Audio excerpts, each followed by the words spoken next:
ఓం శ్రీ కల్కి అగస్తీశాయ నమో నమః. 82వ దినము. 108 దినముల ఆత్మగాయత్రి సాధన చేసే శిష్యులకు 48 దినముల ఆత్మగాయత్రి నోమును చేయుచున్న ప్రియమైన శిష్యులకు శ్రీ మహాకాళి అనుగ్రహ భాషణం. ఓం శ్రీ మహాకాళియే నమో నమః. కాలం యొక్క రౌద్ర రూపంగా వెలుగొందే నేను యుగమార్పు సంఘటనలను ఆశీర్వదిస్తున్నాను. అంటే అమ్మ జరుగుతున్న యుగమార్పు సంఘటనలన్నిటికీ తన ఆశీర్వచనం ఇస్తున్నారు. ప్రతి ఒక్క యుగ కాల ఎల్లలోనూ నా పని త్వరితగతిని జరిగిపోవును. శ్రీ మహాకాళిని అయిన నేను మహాకాళేశ్వరుని పనికి సహాయకురాలుగా ఉంటాను.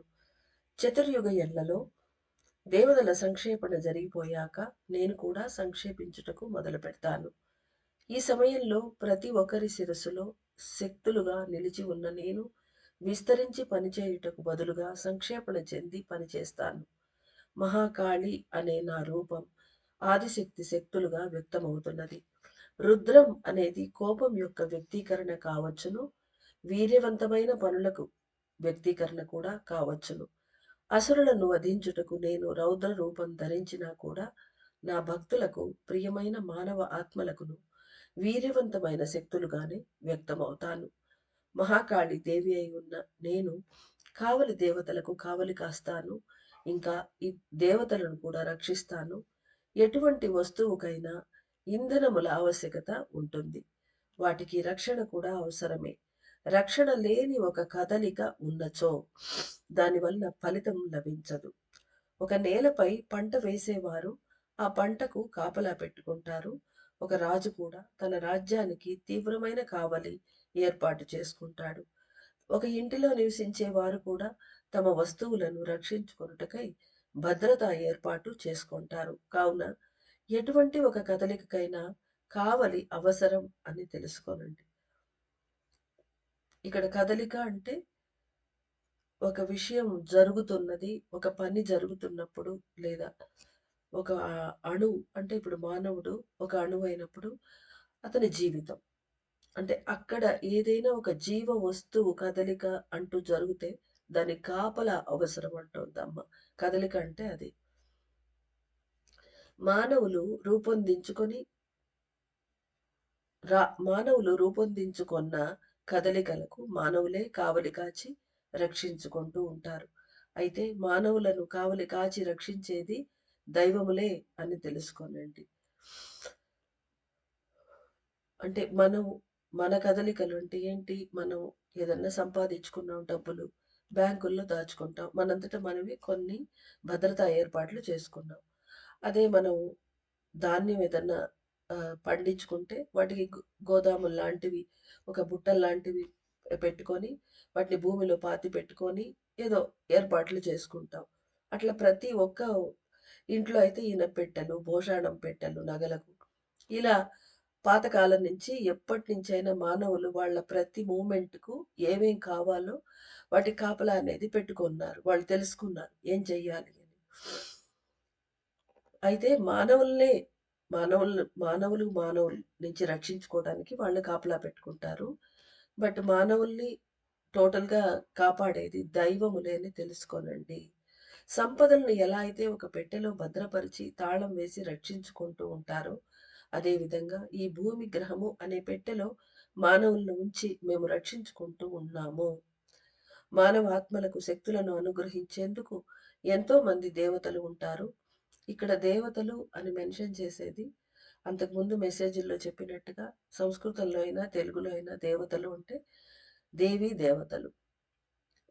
ఇద్దరు స్త్రీలింగం, పుంలింగం 2 వస్తుంది. ఎంతో మంది దేవతలు ఉంటారు. అయినను మానవ ఆత్మలు మాయలో పడిపోకుండా కావలి కాచి రక్షించుటకు కొద్దిమంది దైవములే ఉన్నారు. కావలి దైవములందరూ తమ పనులను సక్రమంగా నెరవేరుస్తూ ఉన్నారా? లేదా? అని గమనించుటకును, కావలి దైవములకు ఏర్పడు శక్తుల కొరతను నింపుటకు మహాకాళి అయిన నేను ఈశ్వరునిచే నియమించబడి ఉన్నాను. అంటే అందరు కావలి దైవములకు అమ్మ ఆహ్, వాళ్లకు నాయకురాలు. వాళ్ళకి ఎప్పుడైనా శక్తుల కొరత ఉంటే వాళ్ళల్లో, వాళ్ళ శక్తి క్షీణం అయిపోయినప్పుడు వాళ్ళకు శక్తులను సప్లై చేస్తుందమ్మ. ఆ తర్వాత వాళ్ళు సరిగా వాళ్ళ పనులు చేస్తున్నారా లేదా అని కూడా ఆమె పర్యవేక్షణ చేస్తూ ఉంటారు మహాకాళి.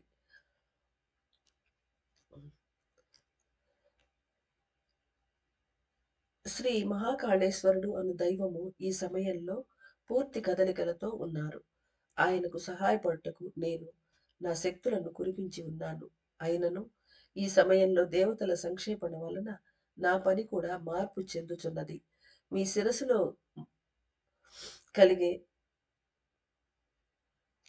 మీ శిరస్సులో కలిసి కరిగి కలిసిపోవు నేను జీవాణువు గూటికి మధ్యలో ఈ సమయం మొదలుకొని సంక్షేపిస్తాను. అంటే మన శిరస్సులో ఆ పీనియల్ గ్లాండ్ లోపల మధ్యలో అమ్మ అక్కడ వచ్చి కలిసిపోయి సంక్షేపణ అక్కడి నుంచి మొదలు పెడుతుంది. ఎందుకంటే మహాకాళి కదా ఈమె. శక్తులన్నీ పీనియల్ గ్లాండ్ మధ్యలో బిందు స్థానంలోనే సంక్షేపిస్తారు. కాబట్టి మహాకాళి అమ్మ కూడా అక్కడే జీవాణువు గూటు మధ్యలో ఉండే శ్రీచక్ర బిందువులోనే అమ్మ సంక్షేపిస్తారు. మీ శిరస్సులో కరిగి కలిసిపోవు నేను జీవాణువు గూటికి మధ్యలో ఈ సమయం మొదలుకొని సంక్షేపిస్తాను అని తెలుసుకోనండి. నా సంక్షేపణ జరిగిపోయినా కూడా నా శక్తులను మీ శిరస్సులో కలిపివేసి పనిచేస్తున్నాను అని తెలుసుకోవాలి. ఆమె నేను వెళ్ళిపోయాక కూడా నా శక్తులను శిరస్సులో అంటే జీవాణువు గూటు మధ్యలో ఉంటుంది కదా! అక్కడ కలిపేస్తుంది అమ్మ. కాబట్టి అక్కడ నా ప్రెజెన్స్ ఉంటుంది అని తెలుసుకోమంటోంది అమ్మ. నేను వెళ్ళిపోయిన తర్వాత కూడా కలిపివేసి పని చేస్తున్నాను అని తెలుసుకోవాలి. అయితే నా ఉనికిని ఎలా తెలుసుకోగలరు అని తెలుసుకోనండి. జీవాణువు గూటిలో సంక్షేపించుటకు మొదలుపెట్టినా కూడా నేను మీ దేహమును శిరస్సులో ఉండే అణువులను కాచి రక్షిస్తాను. మహాకాళి అనే స్వరూపము ప్రతి మనిషిలోనూ జీవాణువు యొక్క వీర్యవంతమైన శక్తిగా అమరి ఉండును. కాపాడే పెట్టె వలె పనిచేయుటకు జీవాణువు గూడును తయారు చేయుటకై నా శక్తులు అనుగ్రహించబడి ఉన్నవి. అంటే జీవాణువు గూడు తయారు చేసే దాంట్లో అమ్మ ముఖ్య పాత్ర వహిస్తున్నది అని చెప్తున్నారు.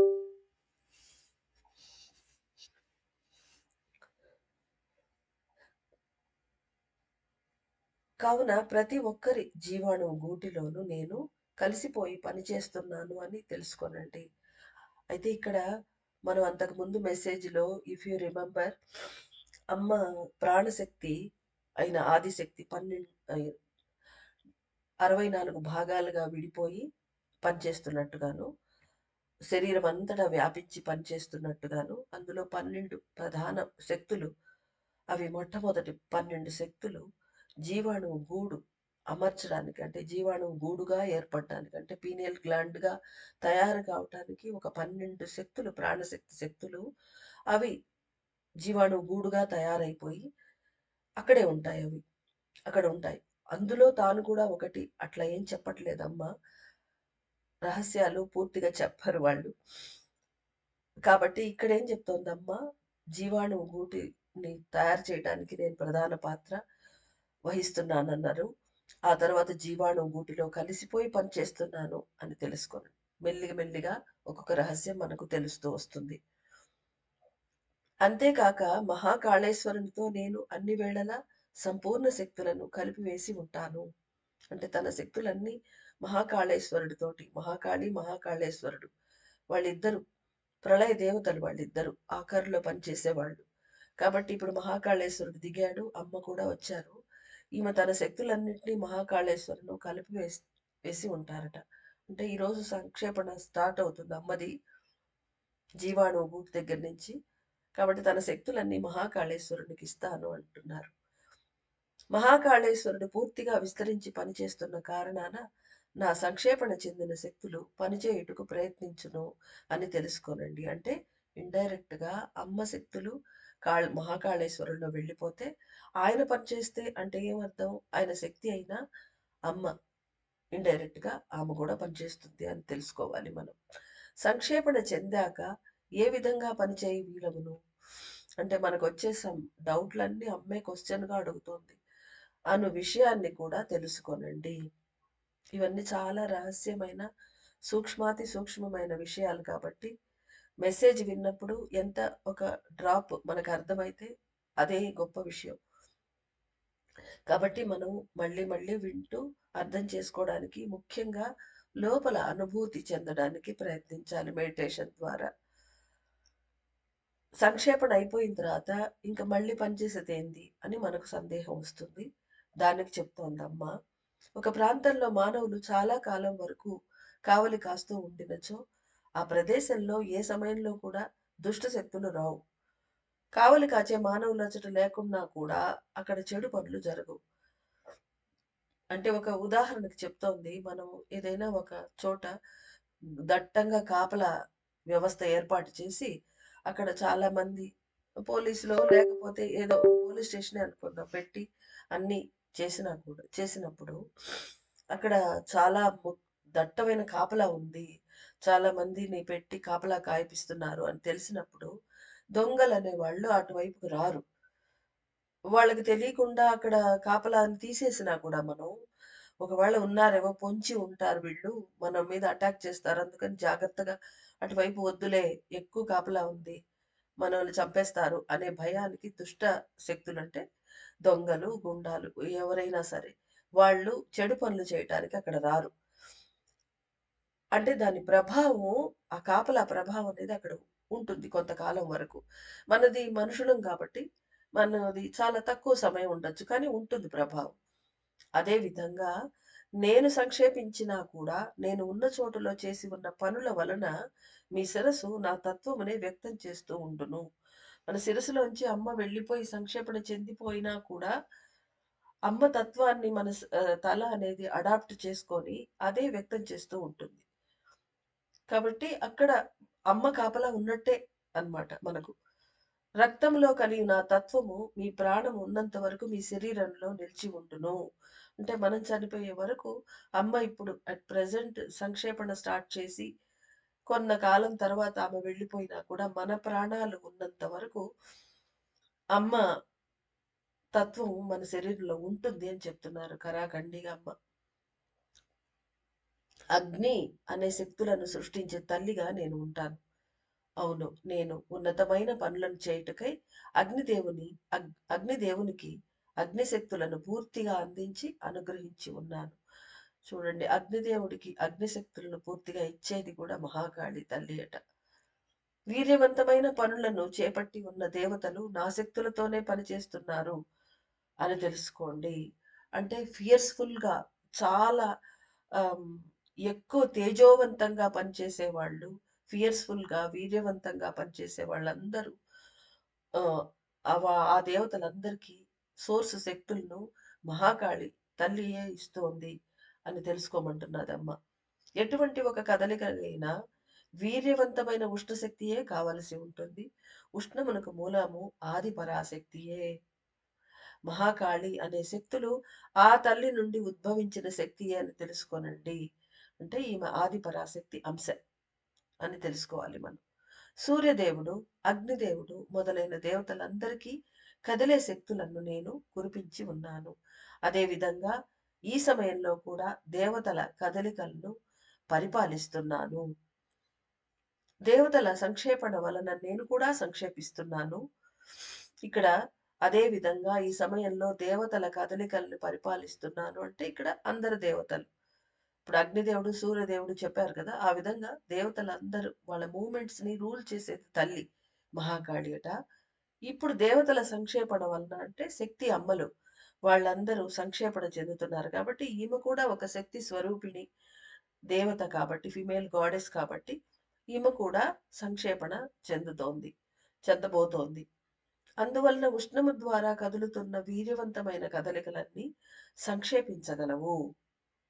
ఏ ఏ శక్తులైతే ఉష్ణము ద్వారా కదిలిపోతున్నాయో, ఐ మీన్ అంటే మూవ్‌మెంట్స్ ఎవరికైతే ఈ హీట్ ఎనర్జీ ద్వారా అవి నడుస్తున్నాయో, అవన్నీ కూడా ఇప్పుడు సంక్షేపణ మొదలుపెడతాయి అంటున్నారు. అయితే సత్యయుగ బీజములుగా వికసించే మానవులు తమ శరీరములో విభిన్నమైన ఉష్ణములు ఏర్పడుటను తెలుసుకొనగలరు. అంటే మనం మన సంగతి చెప్తున్నదమ్మా.